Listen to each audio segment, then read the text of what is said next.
साथियों, अमर शहीद भगत सिंह के शहादत दिवस 23 मार्च के अवसर पर हमने उनकी ज़िंदगी के कुछ संस्मरण आपके समक्ष प्रस्तुत किए थे। आज हम उनका दूसरा हिस्सा लेकर हाजिर हैं।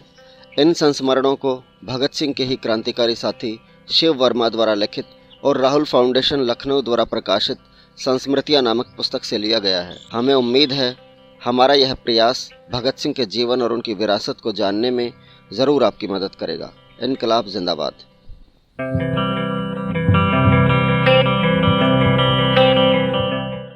सरदार भगत सिंह भाग 2। भगत सिंह और सुखदेव के विनोदी स्वभाव का श्री राजा राम शास्त्री जी ने बड़ा ही रोचक वर्णन किया है। वे लिखते हैं, भगत सिंह क्या पढ़ते थे, उनके विचारों का विकास कैसे हुआ, असेंबली में बम फेंकने के साथ उन्होंने जो पर्चा फेंका था वह विचार उन्हें कहाँ से प्राप्त हुआ, रूस के गुप्त क्रांतिकारियों से उन्हें क्या शिक्षा मिली, उन्होंने गुप्त साहित्य का प्रकाशन और वितरण कैसे किया, आदि विषयों पर मैं बाद में प्रकाश डालूंगा।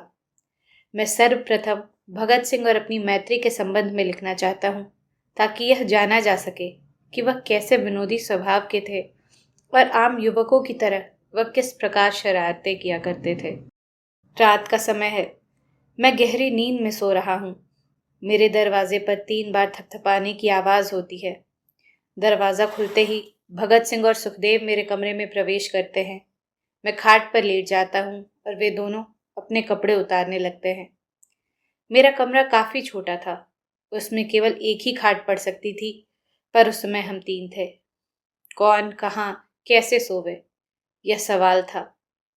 होता यह है कि मैं तो सोने का बहाना करके खाट पर लेट जाता हूँ और वे दोनों पहले हल्की आवाज़ में और फिर ज़ोर से, ख़ास तौर से मुझे सुनाने के लिए बातें करने लगते हैं।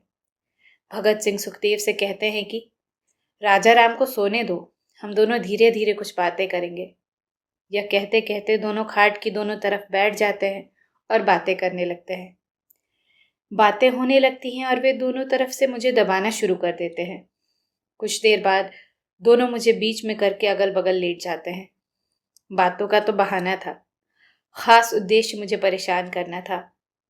होता यह है कि वे दोनों एक दूसरे के निकट होते जाते हैं और मैं बीच में करीब करीब पिस जाता हूँ।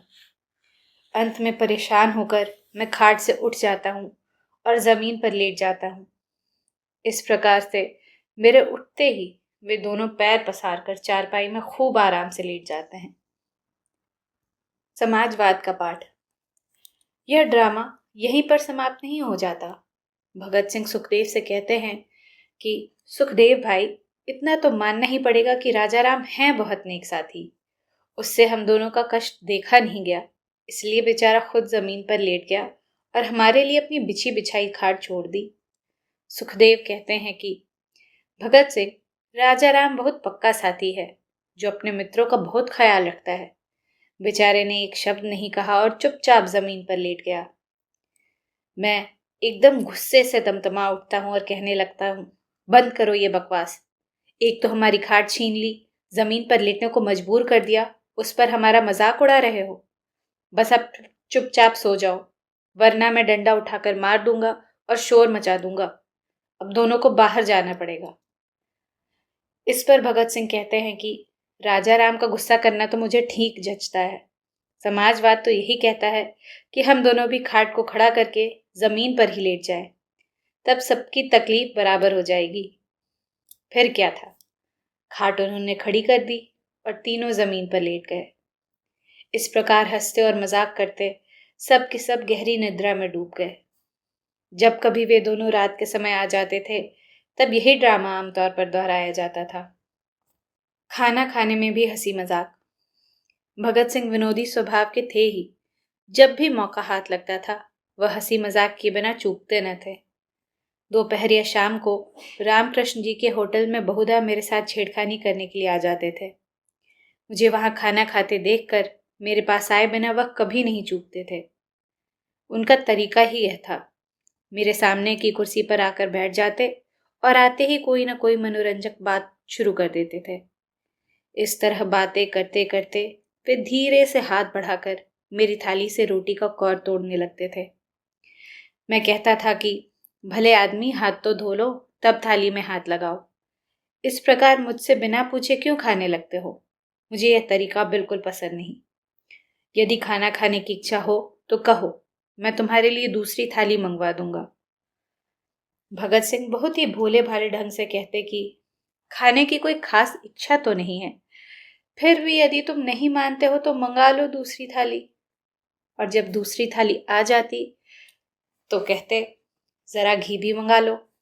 कुछ देर बाद कहते कि खाने के बाद कुछ मीठी चीज खाने का रिवाज अच्छा है, इससे भोजन का स्वाद बढ़ जाता है। इतना कहकर 2 रोटी और खीर का भी ऑर्डर दे देते। जब खूब डटकर भोजन कर लेते तब कहते कि राजा राम, क्या तुम यहाँ रोज आते हो? किस समय आया करते हो? यदि बुरा ना मानो तो बता दो। मैं कहता, जी हाँ, तुम्हें बता दूं ताकि तुम उसी समय आधम को और मेरा भोजन जूठा कर दो। अगर बातें ही करनी रहती हैं तो घर पर आके बातें क्यों नहीं करते? सड़क पर, वह भी होटल में ही बैठकर गप्पे मारने में क्या खास बात है? इस प्रकार हम दोनों खाना भी खाते जाते और छेड़छाड़ भी करते जाते। यदि किसी दिन भगत सिंह और सुखदेव साथ साथ आ जाते तब फिर कहना ही क्या। मुझे बीच में करके एक दाईं और दूसरी बाईं तरफ बैठ जाता। फिर दोनों ऑर्डर पर ऑर्डर देते जाते कि राजा राम को यह चीज़ बहुत पसंद है, वह चीज़ भी पसंद है, इसमें सोचना क्या है, ऑर्डर दे दो, राजा राम मना थोड़ी ही करेंगे। इस मौज के साथ दोनों खूब डट कर भोजन करते। कभी कभी मैं नाराज होकर कहने लगता कि तुम्हें जो खाना हो खा लो, मेरा नाम बीच में क्यों घसीटते हो? भगत सिंह को रसगुल्ला खाने का बहुत शौक था। वे रसगुल्लों का धड़ाधड़ ऑर्डर देते और बेधड़क खाते चले जाते। भोजन के समय की इस छेड़छाड़ की याद आज भी मुझे उसी बीते काल में पहुंचा देती है। काश वे दिन फिर लौट सकते। मैंने बदला लिया। एक दिन अकस्मात मेरे मन में आया कि इन दोनों को भी मज़ा क्यों न चखाया जाए। बस कुछ सोच समझकर मैं एक अन्य होटल में खाना खाने पहुंच गया। दोपहर का समय था। भगत सिंह और सुखदेव जाने कहाँ से वहां पहले की ही तरह अचानक आ धमके तथा मुझे बीच में करके दोनों इधर उधर घेर कर बैठ गए। उन्होंने यथावत खाना शुरू किया। बहुत मज़े से उन्होंने खीर के ऑर्डर दिए। आमतौर पर होता यह था कि वे दोनों चालाकी से मुझसे जल्दी खा लेते थे, पर यदि कभी मैं जल्दी उठने लगता था तो वे मुझे उठने न देते थे। बैठकर बातें करने या सुनने को मजबूर कर दिया करते थे। जैसा मैंने ऊपर इंगित किया है, उस दिन सहसा मेरे मन में एक शरारत सूझी। मैंने खाना जल्दी खा लिया और यह कहकर चल दिया कि तुम लोग खूब आनंद से खाना खाओ, कोई जल्दी नहीं है, मैं पान खाकर अभी 5 मिनट में आता हूँ। दोनों ने मेरी बात पर यकीन कर लिया। वे दोनों आनंद भोजन करते रहे और मैं वहां से रफू चक्कर हो गया। बाहर आकर मैं एक बड़ी दुकान के पीछे छिप गया और यह देखने लगा कि देखिए ये दोनों अब क्या करते हैं। दोनों ने मेरा बहुत इंतजार किया पर मेरा कहीं पता नहीं। अंत में लाचार हो वह भोजन के बाद उठ खड़े हुए। दुकानदार ने पैसे मांगे तो उन्होंने जवाब दिया कि हमारे मित्र बाहर गए हैं, आते ही होंगे, वही पैसे देंगे। पर दुकानदार ने इनकी एक न मानी। वह पैसों के लिए जिद करने लगा। थोड़ी देर तक तो झकझक होती रही। ये दोनों गुस्से में आ गए। इस पर दुकानदार भी लड़ने पर उतारू हो गया। बात बात में बड़ी गंभीर समस्या उत्पन्न हो गई। इनके पास पैसे न थे और दुकानदार बिना पैसे लिए इन्हें जाने नहीं दे रहा था। आखिर ये दोनों क्या करते? ये 2 ही जन थे और दुकानदार में नौकरों चाकरों के उन्हें घेरे हुए था। थोड़ी ही देर में दोनों तरफ से हाथापाई की नौबत आ गई। ये दोनों बारंबार सड़क की तरफ देखते थे पर मेरा कहीं पता नहीं था। उधर मैं एक दुकान के पीछे छिपकर यह तमाशा देखकर खूब मजे ले रहा था। जब मैंने देखा कि मारपीट होने वाली है और काफी मजाक हो चुका है, तब मैं धीरे धीरे बाहर से टहलता हुआ वहां पहुंचा और बहुत ही भोले भाले ढंग से मैंने जानना चाहा कि आखिर मामला क्या है। दोनों मिलकर मुझे डांटने लगे कि तुम कहाँ चले गए थे, इतनी देर क्यों कर दी, यह दुकानदार हमसे लड़ने को तैयार है, आदि आदि। खैर, मैंने पैसे दे दिए और वहां से तीनों चुपचाप चल दिए। वे दोनों रास्ते में मुझसे कहने लगे कि अगर मैं थोड़ी देर वहां न पहुंचता तो मारपीट हो जाती और हमें शर्मिंदा होना पड़ता। मैंने कहा कि जब तुम दोनों मुझे रोज छेड़ते रहते हो तब तो कोई बात नहीं होती, और आज मैंने जरा सी छेड़खानी कर दी तो तुम इतना हो हल्ला मचा रहे हो। इसका एक ही इलाज है कि तुम दोनों मेरे साथ शरारत न किया करो। इसी तरह एक दूसरे से बातें करते करते हम द्वारकादास लाइब्रेरी पहुंचे और अपने अपने अखबारों में लग गए। आज भी जब मुझे उन दिनों की इन मधुर घटनाओं की याद आती है तो मुझे भगत सिंह और सुखदेव की स्मृति कचोटने लगती है और मेरा मन शब्दातीत लोक में पहुंचकर व्यथित हो उठता है। भगत सिंह की शरारती चुहलबाजी। भगत सिंह में वह सब नटखटपन और शरारतें थीं जो आमतौर पर उस उम्र के नवयुवकों में हुआ करती हैं।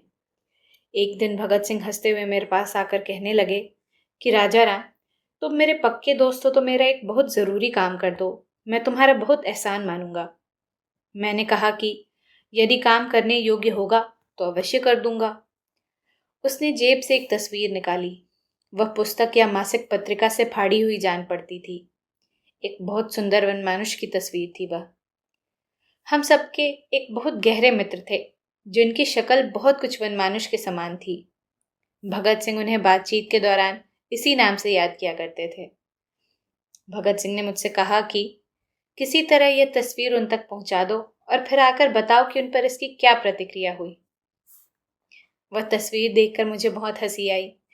मैंने कहा कि भगत सिंह, तुम बहुत शरारती हो, ऐसा मजाक ठीक नहीं। यदि उन्हें मालूम हो गया कि यह तस्वीर तुमने उनके पास भिजवाई है तो वह तुम्हारी बुरी तरह खबर लेंगे और संभव है कि नाराज भी हो जाएं। नहीं भाई, ऐसा काम नहीं करना चाहिए। भगत सिंह कहने लगे कि भाई, मुझसे रहा नहीं जाता। अगर तुम नहीं ले जाओगे तो मैं और किसी तरह भिजवा दूंगा, पर भेजूंगा अवश्य। रही नाराज होने की बात, तो इसमें नाराज होने की क्या बात है? वह तो मेरा लंगोटिया यार है। यदि नाराज भी हो जाएंगे तो बाद में हम सब लोग उन्हें मना लेंगे। यदि ज्यादा नाराज हो जाएंगे तो सब लोग मिलकर मुझे खूब डांट बताना, बस उनका गुस्सा शांत हो जाएगा। पर भगत सिंह के 1000 कहने पर भी जब मैं तैयार नहीं हुआ तब उन्होंने कहा कि मैं इसे डाक से भेज दूंगा और नीचे तुम्हारा नाम लिख दूंगा। मैंने कहा कि यदि तुमने ऐसा किया तो मैं सीधे उनके पास जाकर तुम्हारा नाम ले लूंगा और उन्हें विश्वास दिला दूंगा कि यह शरारत तुम्ही ने की है। थोड़ी देर तक हम दोनों में हंसी मजाक होता रहा और अंत में भगत सिंह चले गए।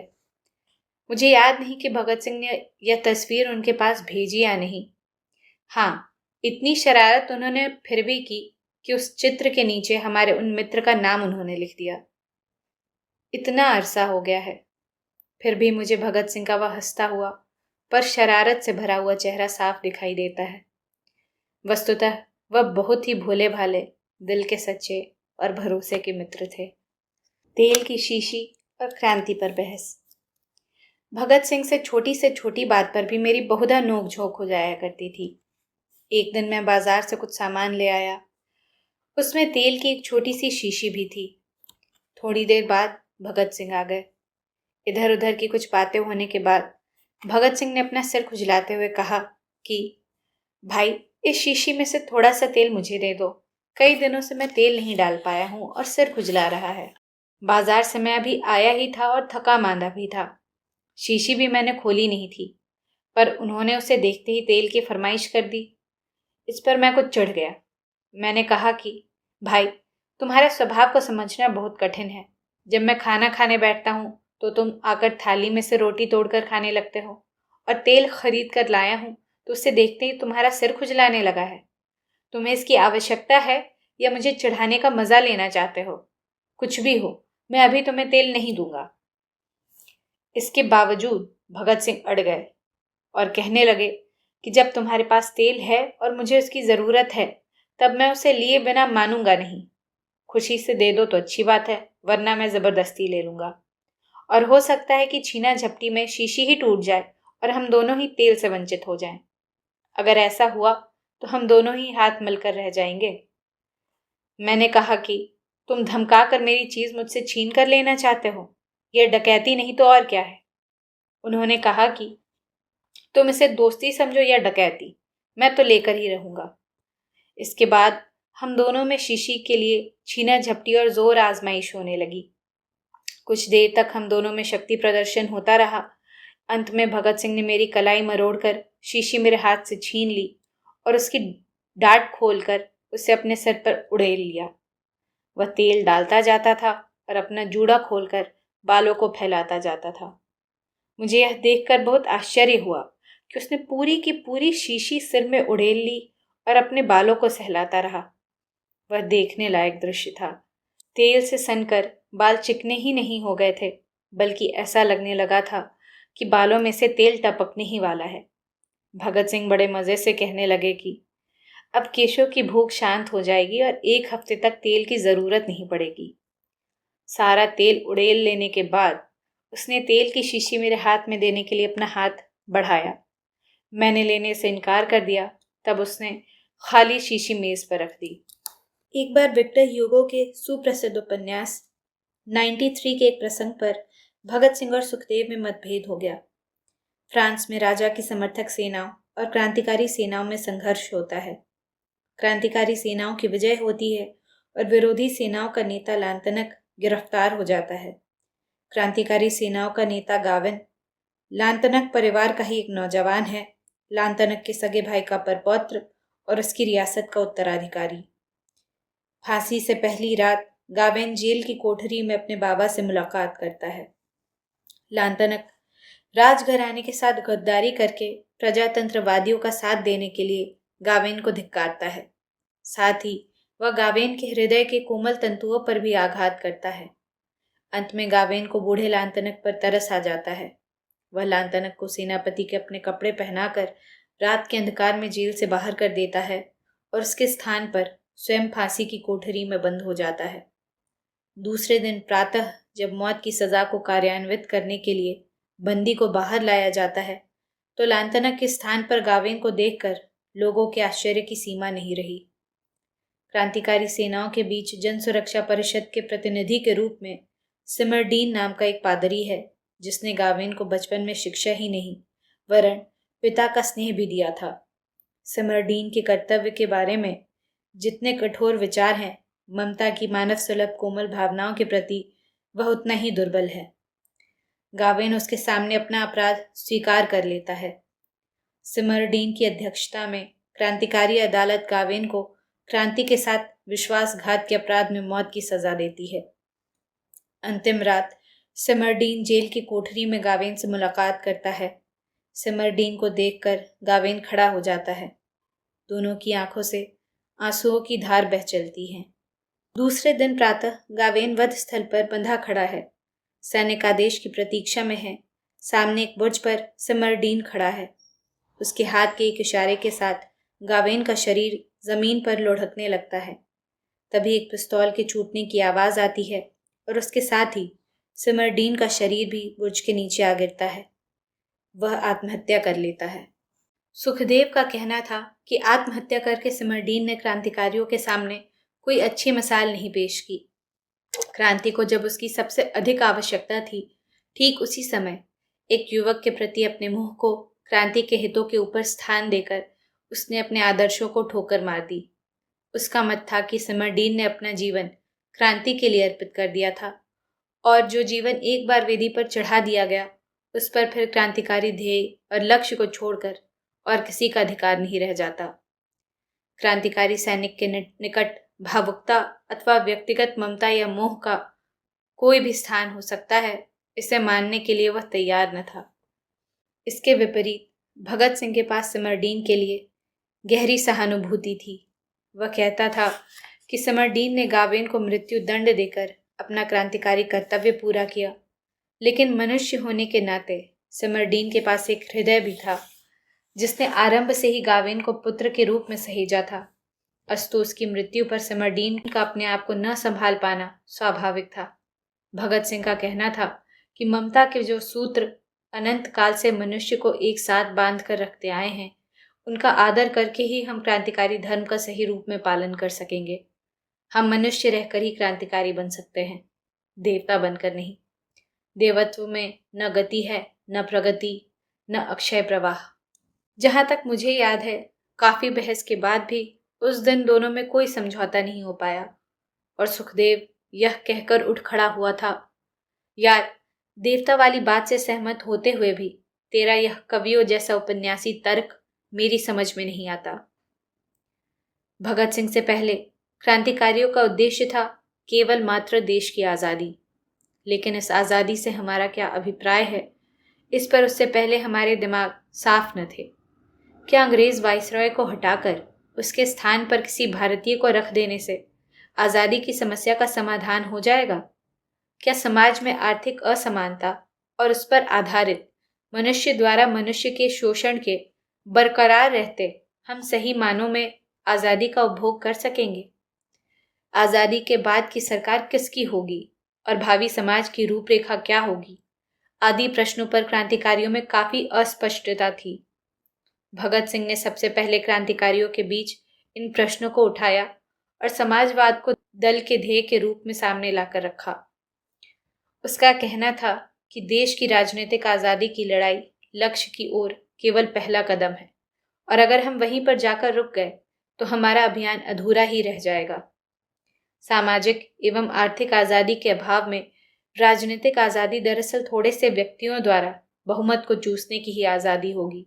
शोषण और असमानता के उन्मूलन के सिद्धांत पर गठित समाजवादी समाज और समाजवादी राज्य सत्ता ही सही अर्थों में राष्ट्र का चौमुखी विकास कर सकेगी। समाजवाद उस समय युग की आवाज़ थी। क्रांतिकारियों में भगत सिंह ने सबसे पहले उस आवाज़ को सुना और पहचाना। यहीं पर वह अपने दूसरे साथियों से बड़ा था। भगत सिंह से पहले क्रांतिकारियों का देशव्यापी कोई एक संगठन न था। बंगाल में अनुशीलन, युगांतर आदि संस्थाएं थीं। पंजाब में गदर पार्टी का काम था। यूपी और बिहार में मुख्यतः हिंदुस्तान प्रजातंत्र संघ काम करता था।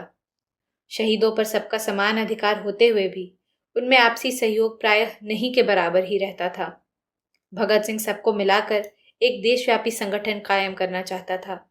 इसी उद्देश्य से सितंबर 1928 में उसने दिल्ली में सभी प्रांतों के प्रतिनिधि क्रांतिकारियों की एक मीटिंग का आयोजन किया, जिसमें उत्तर प्रदेश, उस समय संयुक्त प्रांत, बिहार, पंजाब और राजस्थान से 10 प्रतिनिधि सम्मिलित हुए थे। बंगाल के अधिकांश क्रांतिकारी उस समय जेल में थे। जो बाहर थे उनमें से जिनसे हमारा संपर्क हुआ वे हमारे समाजवादी विचारों और संगठन के जनवादी सुझावों से सहमत न थे। उन्होंने मीटिंग में भाग लेने से इनकार कर दिया था। दिल्ली मीटिंग का नेतृत्व भगत सिंह ने किया और उसके सुझाव पर समाजवाद को दल का घोषित लक्ष्य स्वीकार कर उसका नाम हिंदुस्तान प्रजातंत्र संघ से बदलकर हिंदुस्तान समाजवादी प्रजातंत्र संघ कर दिया गया। इसका यह मतलब नहीं कि हमने मार्क्सवाद या समाजवाद के वैज्ञानिक सिद्धांत के सभी पक्षों को भली प्रकार समझ लिया था। समाजवाद की ओर आगे बढ़ने का वह हमारा पहला कदम था। हमने समाज के श्रेणी आधार को समझ लिया था और किसानों मजदूरों का राज्य हमारा लक्ष्य बन चुका था। लेकिन किसानों मजदूरों की संगठित शक्ति के सहारे इस लक्ष्य की प्राप्ति कैसे हो सकेगी, इसे हम भली प्रकार समझ नहीं पाए थे। मीटिंग का दूसरा महत्वपूर्ण फैसला था संगठन का जनवादीकरण। भगत सिंह किसी एक व्यक्ति को आंदोलन का सर्वे सर्वा मानकर उसकी अच्छाइयों या बुराइयों की दया पर सब कुछ छोड़ देने का विरोधी था। उसके सुझाव पर आंदोलन के संचालन के लिए एक केंद्रीय कमेटी का गठन किया गया और नीति के प्रश्नों पर इस कमेटी को ही सर्वोपरि माना गया। इस मीटिंग में सुखदेव, फणींद्र घोष, कुंदन लाल और शिव वर्मा क्रमशः पंजाब, बिहार, राजस्थान और उत्तर प्रदेश, उस समय संयुक्त प्रांत, के संगठनकर्ता चुने गए और भगत सिंह तथा विजय कुमार सिन्हा को प्रचार और अंतर प्रांतीय संपर्कों का भार सौंपा गया था। यह 6 तथा आज़ाद को लेकर केंद्रीय कमेटी का गठन किया गया था। मीटिंग में जयदेव कपूर, सुरेंद्र नाथ पांडे, ब्रह्मदत्त मिश्र और बिहार के मनमोहन बैनर्जी भी सम्मिलित हुए थे।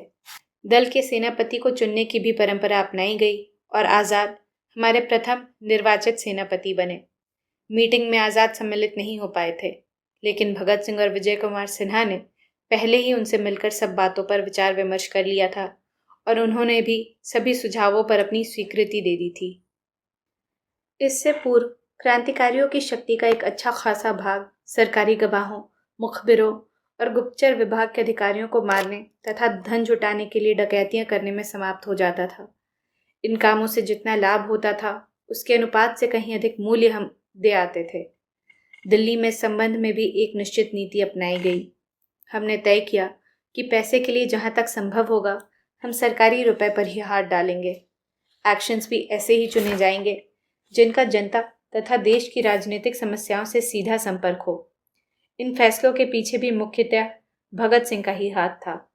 1928 का वर्ष राजनीतिक हलचलों की दृष्टि से एक महत्वपूर्ण वर्ष था। बड़े पैमाने पर मजदूरों की देशव्यापी हड़तालें चल रही थीं। पूंजीवाद की अंतर्राष्ट्रीय आर्थिक संकट की काली छाया भारत पर भी पड़ चुकी थी, जिसके कारण किसान, मध्यम वर्ग तथा राष्ट्रीय पूंजीपति वर्ग भी परेशान थे। इंग्लैंड के संकटग्रस्त पूंजीपतियों को कुछ राहत देने के विचार से भारत की अंग्रेज सरकार ने एक और रुपए की दर 1 शिलिंग 4 पेंस की जगह 1 शिलिंग 6 पेंस निर्धारित की और इस प्रकार अंग्रेज व्यापारियों तथा उद्योगपतियों को रातों रात लाखों का मुनाफा कमाने का इंतजाम कर दिया। दूसरी ओर भारतीय इस्पात उद्योग को प्राप्त संरक्षण हटाकर विलायती इस्पात के लिए रास्ता खोल दिया। इससे भारत का पूंजीपति वर्ग भी असंतुष्ट था। इस देशव्यापी असंतोष के विरुद्ध मरहम पट्टी के रूप में कुछ सुधारों का आश्वासन देकर अंग्रेजों ने एक साइमन कमीशन की घोषणा की। इस कमीशन के सभी सदस्य अंग्रेज थे। भारत की प्राय सभी पार्टियों और दलों ने 100% अंग्रेज कमीशन का विरोध किया। इसके बाद भी कमीशन आया। देश ने उसका बहिष्कार किया। जनता ने उसके विरोध में हड़तालें की, साइमन वापस जाओ के नारों के साथ काले झंडे दिखाए। अंग्रेज सरकार पर इसका कुछ भी प्रभाव न पड़ा और देश की इच्छा के विरुद्ध कमीशन हमारे सिर पर लाद दिया गया। यह हमारी भारतीयता का अपमान था। हमने उत्तर भारत में साइमन कमीशन का पीछा करने का निश्चय किया और जब वह दिल्ली आया तो भगत सिंह, बटुकेश्वर दत्त और जयदेव कपूर ने कमीशन के पास पहुंचने में दिल्ली की काफ़ी धूल छानी, लेकिन वे उसकी परछाई तक न देख सके। उस समय इन साथियों के पास रिवॉल्वर और पिस्तौल ही थे। दिल्ली के अनुभवों के आधार पर हम इस निष्कर्ष पर पहुंचे कि सफलता के लिए बमों की व्यवस्था आवश्यक है। दल ने बम बनाने का कारखाना स्थापित करने का निश्चय किया। इसके लिए सबसे पहले आवश्यकता थी पर्याप्त धन की। तय हुआ कि लाहौर की पंजाब नेशनल बैंक की मुख्य शाखा पर हमला किया जाए। योजना बन गई, साथी लाहौर पहुंच गए। एक दिन बैंक के फाटक तक गए भी, लेकिन ऐन मौके पर पता चला कि जो कार इस काम के लिए ली गई थी उस पर पूरा भरोसा नहीं किया जा सकता। अस्तु दूसरी कार लेकर दोबारा प्रयास करने का निर्णय लेकर उस दिन सब साथी वापस चले आए।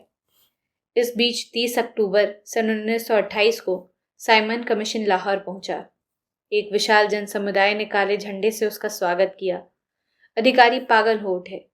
जुलूस पर अंधाधुंध लाठीचार्ज के फलस्वरूप लाला लाजपत राय बुरी तरह आहत हुए और कुछ ही दिनों बाद 19 नवंबर 1928 को उनका देहांत हो गया। इस घटना से सारे देश में क्रोध की लहर दौड़ गई। चारों ओर क्षोभ का वातावरण फैल गया। सबकी जुबान पर एक ही प्रश्न था, क्या हम इतने असहाय हो गए हैं कि राष्ट्र के सम्मान की रक्षा भी नहीं कर सकते? अपने राजनीतिक जीवन के अंतिम वर्षों में लालाजी क्रांतिकारियों से चिढ़ने से लगे थे। भगत सिंह और सुखदेव के लिए तो उन्होंने अपने बंगले के फाटक हमेशा के लिए बंद करवा दिए थे। कांग्रेस के अंदर भी मोतीलाल नेहरू से उनका बड़ा मतभेद था और उन्होंने कांग्रेस की स्वस्थ परंपराओं के खिलाफ सांप्रदायिकता का साथ देना आरंभ कर दिया था। लेकिन यह हमारे देश के अंदर की बात थी। देश के बाहर लोग उन्हें हमारे राष्ट्रीय आंदोलन के प्रथम पंक्ति के नेता के रूप में ही जानते थे। इस नाते लाला जी पर प्रहार समस्त राष्ट्र पर प्रहार था। वह हमारे पौरुष को चुनौती थी और हमने उसे स्वीकार कर लिया। बैंक डकैती का प्रस्ताव स्थगित कर दिया गया और लाला जी की मृत्यु से ठीक 1 महीने बाद भगत सिंह और राजगुरु ने लाहौर पुलिस के केंद्रीय दफ्तर से निकलते समय सॉन्डर्स, डिप्टी सुपरिटेंडेंट पुलिस को, जिसके हाथों से लाठियां खाकर लालाजी आहत हुए थे, गोली से मार दिया। नोट: हमारा विचार लाहौर के पुलिस सुपरिटेंडेंट स्कॉट को मारने का था। जयगोपाल ने गलती से सॉन्डर्स को ही स्कॉट समझकर इशारा कर दिया था। यह तो सॉन्डर्स की मृत्यु के बाद पता चला कि लालाजी उसी की लाठी से आहत हुए थे। इस काम के लिए साथियों ने कई दिन पहले से पुलिस दफ्तर के सामने चक्कर लगाना आरंभ कर दिया था। जगह का निरीक्षण भी पहले से ही कर लिया गया था। अंत में 17 दिसंबर 1928 को सॉन्डर्स काबू में आ गया। पुलिस दफ्तर से मोटरसाइकिल पर निकलते समय स्कॉट पर गोली चलाई जाए यह पहले से ही तय था। भगत सिंह और राजगुरु पुलिस दफ्तर के फाटक से जरा हटकर खड़े थे। कुछ दूर हटकर जय गोपाल साइकिल लिए ऐसे खड़ा था मानो उसमें कुछ खराबी आ गई हो और वह उसे ठीक करने के लिए रुक गया हो। भगत सिंह और राजगुरु को जय गोपाल के इशारे पर आगे बढ़ना था। इनसे थोड़ी दूर पर डीएवी कॉलेज की चार दीवारी के अंदर अपना माउजर पिस्तौल लिए आज़ाद खड़े थे। अपना काम समाप्त कर भगत सिंह और राजगुरु को कॉलेज का रास्ता पार कर छात्रावास की ओर जाना था। आज़ाद का काम था पीछा करने वालों का रास्ता रोककर दोनों साथियों को भागने का अवसर प्रदान करना। सॉन्डर्स के दफ्तर से बाहर आते ही जय गोपाल का इशारा पाकर राजगुरु ने उसके मस्तक पर गोली चलाई और पहले ही वार में वह मोटरसाइकिल समेत जमीन पर लौटने लगा। किसी प्रकार का शक न रह जाए इसलिए भगत सिंह ने उस पर 3-4 गोलियां और चलाईं और फिर दोनों साथी कॉलेज के हाथे से छात्रावास की ओर चल दिए। चंदन सिंह नामक एक पुलिस हेड कांस्टेबल ने उनका पीछा किया। जब वह आज़ाद के मना करने पर भी नहीं रुका तो उन्होंने गोली चलाई। वह गोली उसकी रान को छीलती हुई निकल गई। चंदन सिंह फिर भी पीछा करता रहा। आज़ाद ने दूसरी गोली चलाई और वह मुंह के बल जमीन पर गिर पड़ा। इसके दूसरे दिन घटना के महत्व पर प्रकाश डालते हुए शहर में कुछ अंग्रेजी के लाल पर्चे बांटे गए और दीवारों पर पोस्टर लगवाकर ऐलान कर दिया गया कि सॉन्डर्स मर गया, लालाजी की मृत्यु का बदला ले लिया गया। इस घटना से प्रायः सभी लोगों को बड़ी राहत मिली। हमारे उपायों से सहमत न होते हुए भी बहुत से कांग्रेसी नेताओं ने हमारी सुरक्षा के लिए चिंता व्यक्त की और हमारे जिन जिन हमदर्दों का उन्हें पता था उनके द्वारा रुपया भिजवाया। इसके बाद रुपए के लिए हमें काफ़ी समय तक डकैतियां नहीं करनी पड़ी। नोट: उस समय लोगों को ऐसा महसूस हुआ कि भगत सिंह ने लाला जी की और लाला जी के रूप में कौम की इज्जत रख ली है। नेहरू, मेरी कहानी। राष्ट्र के अपमान का प्रतिशोध लेने के लिए लाला जी के हत्यारे को मारना आवश्यक है, यह प्रस्ताव भगत सिंह का ही था। फिर भी सॉन्डर्स की हत्या के बाद कई दिनों तक उसका मन बड़ा उद्वेलित सा रहा। वह क्रांतिकारी था किंतु रक्त का प्यासा न था। उसका उद्देश्य तो समस्त मानवता को सुखी बनाना था और इस नाते मनुष्य मात्र के प्राणों से मोह भी स्वाभाविक था। क्रांतिकारी हत्यारे नहीं थे, वे मानवता के पुजारी थे। इस नाते मनुष्य के प्राण लेने में उन्हें स्वाभाविक दुख होता था। इस संबंध में क्रांतिकारियों की भावनाओं को स्पष्ट करते हुए पार्टी की ओर से दिल्ली असेंबली में जो पर्चे बांटे गए थे उनमें कहा गया था, हम मनुष्य के जीवन को पवित्र समझते हैं। हम ऐसे उज्जवल भविष्य में विश्वास रखते हैं जिसमें प्रत्येक व्यक्ति को पूर्ण शांति और स्वतंत्रता का अवसर मिल सके। हम इंसान का खून बहाने की अपनी व्यवस्था पर दुखी हैं, परंतु क्रांति द्वारा सबको समान स्वतंत्रता देने और मनुष्य द्वारा मनुष्य के शोषण को समाप्त कर देने के लिए क्रांति में कुछ न कुछ रक्तपात अनिवार्य है।